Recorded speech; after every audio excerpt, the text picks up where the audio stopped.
Tapos sumali ako sa PBB. Ang thinking nako, ang gawas ko, Okay sila. Kanang magkuha sila ka na. hindi, ako may magkaroon ng kwarta, kasikatan, mas Lisod kay kanang ang pangataka na sa tukan ka na pero sa dali. wait, basta sa dito sa MU yung kapaan na nagkuhan sila.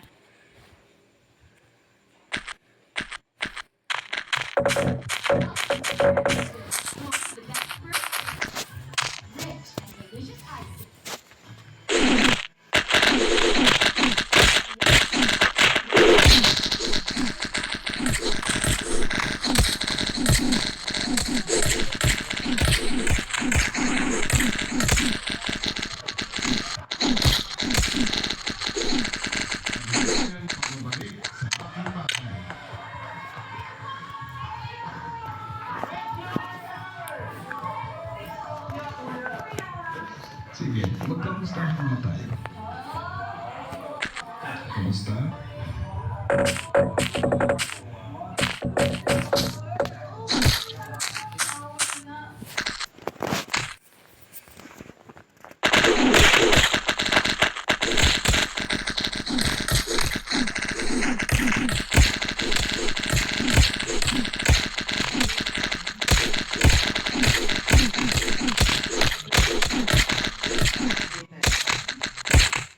Ilang sa kaniba, Dustin, isipan ang handa na kapunan.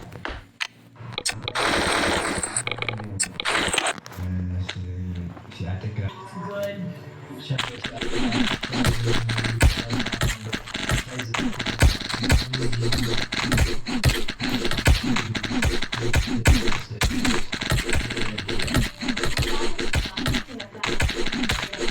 Ng households. Siguro, okay.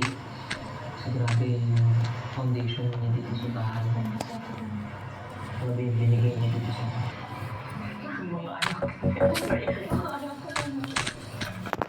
Kilala ko yan. Mas masaya ako pag...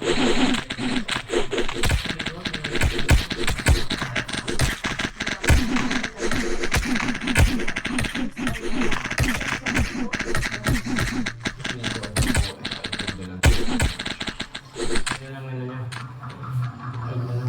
Tapos, nasabak niya kasi kaso Ang mga housemates muling naalala ang kanilang ate Clam. Mom, mag-challenge. Sa other households na hindi niya kailangan may sacrifice yung sarili niya dahil parang hindi niya na tayo bumuli sa night guy. Pwede easy ba? Ako rin ito hindi mo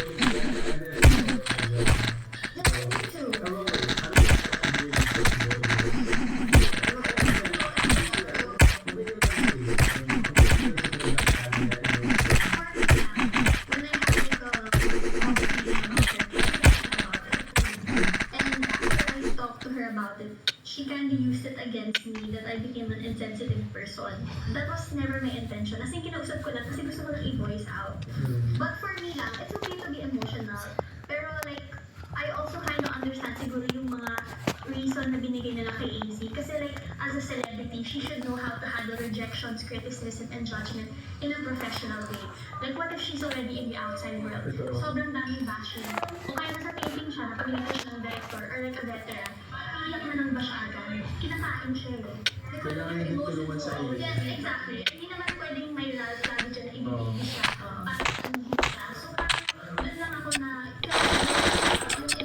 yung reason for it. Sa pagpapatuloy ng usapan ng duo challengers, sunod na naman ang binigyang pansin sina Brenda at Mika. Mika. Alam niyo yung ginagawa niya. Alam niyo yung magigan niya. So, again, I can say that I really know Mika, but I feel comfortable around her. But then again, the whispers around, I know na parang I wanna get to know her more in a deeper level. With Brett naman, actually, si Brent, I feel like he has the maturity also. He's sincere and yeah,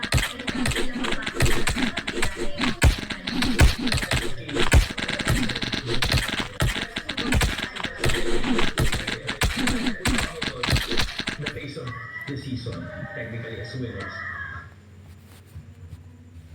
Kaya Shaban, Esmir, I wish he was more open. Parang he's also the type of person who doesn't